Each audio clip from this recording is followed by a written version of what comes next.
What's up, Jet Setters? It's John Cresanti, and today I'm gonna be bringing you guys a monster entrepreneur. He has over 30 people working for him. He's a content marketing master. What's going on? Dude, good to see you, man. Thanks for coming by. Eric Sue. This place is amazing. Yeah.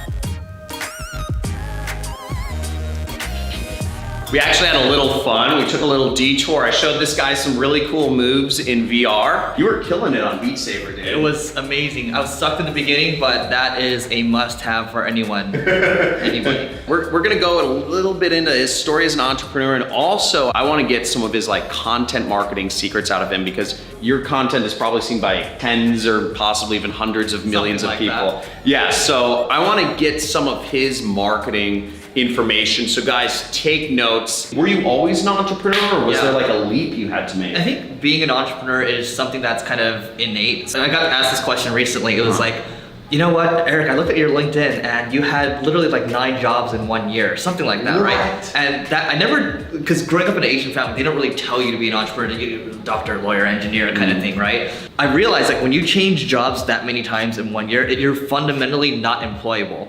Because for me, I kept changing jobs not because I was getting fired, but because I was always looking for the next big opportunity. So I think in life as an entrepreneur, as long as you're chasing the next big opportunity, that's probably a signal that you are set to be an entrepreneur. What was that point that brought you over the edge from just having it be like a side thing to like the beginning of where you are now? I think I can probably call myself the unconventional entrepreneur, because I've started a bunch of things, like there's this magic e-commerce site, there's like the senior living business, all these things that frankly they failed, right? But I was working at a company called Treehouse. I was leading their marketing in the past. They're now like $100 million company. It's a big company, yeah. Online education. My podcast co-host right now, he was one of the advisors to the company, and he said, why don't you come help this company, Single Brain? And this company that I have right now, the one that I own 100% of, I actually didn't start. So I came into the company, there was 4 other partners. But you have 100% of it? I have 100% of it. Okay. Yeah, so it was myself, I like to say there's 1 yellow guy and there's 4 Indian dudes. So Neil was one of those, and then the company was failing because Google adjusted its algorithm. So it was previously just an SEO company, and then from there, like a year into it, the company was doing so poorly that I was able to buy the company for $2 out of my pocket, and the rest was paid through the profits of the company. Wow, so you basically came into the company as COO or director or something. Number 2, yeah. You number 2, and then you ended up buying the rest of the company, and it sounds like you negotiated a pretty good deal for yourself. Yeah, I don't think I'm a really good negotiator, but I think this is a pretty good deal, because everyone else was saying, get out, get out. Neil was like, the company is worth nothing right now, that has no brand equity, you should get out. And I was like, man, you know what? I have literally nothing to lose, so I'm gonna go for it. And so that was the entrepreneurial journey for this company, and then led to starting some other stuff too. But that's the biggest success so far for myself. And you guys just got a new office space. How many people do you have working for you now? Yeah, so we have 34. We just got a new office space. That's a lot of people that depend on you. At Treehouse, I went through this when I was 25 years old, but the CEO was like, you got 50 people's families riding on your shoulders right now. Yeah. We gotta hit numbers this month, and we're gonna let you go. And this is like a month into the job. I'm like, okay. Wow. But yeah, it's scary to think of it that way, but I think as long as you're confident in yourself, as long as you're kind of tending to your garden, making sure your people are taken care of, it should take care of itself. You have to have a lot of confidence to have 34 people riding on your backs. A lot of the confidence I got was from just reading a lot of books and stealing the experience from other people. Like there's this one book called The Servant, and it's about servant leadership. And literally the analogy I just gave about tending to your garden, because when you have strawberries growing in your garden, it's not, the strawberry didn't grow because of you, but the strawberry, like if you set it up for success, that's tending to your garden. And that's what you're trying to do. You're trying to serve your people, and that's how you build influence. So that's just one of the things you can do. If you could say real quick, like few sentences, what is content marketing and what are some of your tricks to it? Content marketing is just, you're building a brand, whether it's through how John does it through YouTube, for example, or you're creating content through blog content, audio content, whatever it is. You're trying to teach people, and then by teaching people, you're building a relationship with them, and they're coming to you eventually to buy whatever products or services that you have. And through content marketing, you want to talk about the reach, right? We have one podcast called Marketing School. That one's we just hit 680,000 downloads last month. So that's a monthly basis. We just broke We're approaching 11 million downloads, and we've been doing it for less than 2 years. Crazy.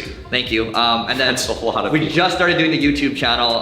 That's kind of slowly growing, and then when I first joined Single Grain, the site was getting about 4,000 visits a month. Now we're approaching about 115,000. But what my point of telling you all this is not to brag. Sure, we're reaching millions of people yearly and maybe even monthly too. But the thing is, even with John too, is just all this entrepreneur stuff, all this marketing stuff, whatever it is, it just takes a lot of time to start ramping. And I'm happy to share more stories around that. But content marketing has gotten us clients like Uber, Amazon, Lyft, Salesforce, Nordstrom, and we are building out an outbound team right now, but everything we've gotten so far is all inbound. To somebody who is trying to create an inbound marketing strategy where people are finding information about them, what would be one big tip for somebody who's looking to get started? There is a difference between when people are writing news content all the time, and there's a difference between evergreen content. So you can say news content or temporal content where you're just writing about a trend, right? So-and-so did something. Like Stormy Daniels or Iran or North Korea, Stuff like that, right? It's very kind of,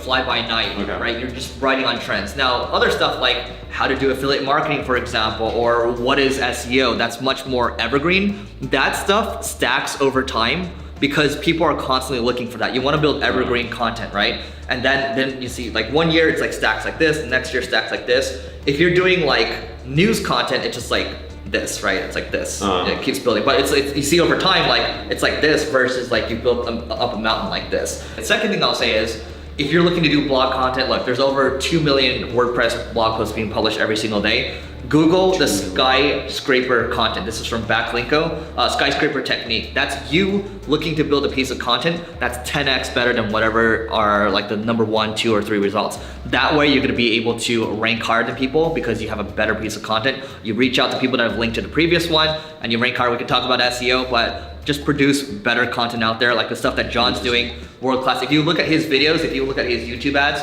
they stand out. I literally watched the whole ad. You watched the whole ad? Yeah, I watched multiple of his stuff. It's freaking amazing, right? But that's what it takes. You gotta like put in the work. And I mean, John, this is kind of a question for you. You spend a lot more time on your videos than the normal person would, right? Yeah. So we've spent.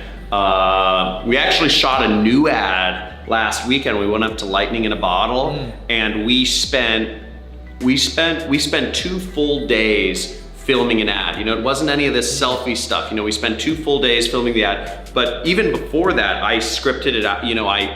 It took me time to come up with the idea, to script it out. I had to figure out what shots we were gonna get. I made sure we had a drone and multiple cameras. And it's gonna spend a few weeks in editing, and back and forth until I actually release my ad. So, I think about it a lot. Yeah. That's an example, yeah. You're the freaking man. Subscribe to this guy's channel. I'm gonna post some links below this video. I wanna leave you guys with a question for those of you who've made it to the end of the video. And first comment is going to get a free giveaway. Do you want to see me bring in more of my entrepreneur friends to talk about how they made the leap? Is that good, or do you just want to go into the tactics that they do? Which do you prefer?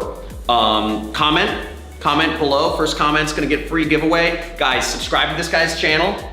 Hit the subscribe button for mine. I put a link to his. There's a button. Hit that bell. Hit that bell. Pop, pop, pop. And guys, I will check you out in the next video.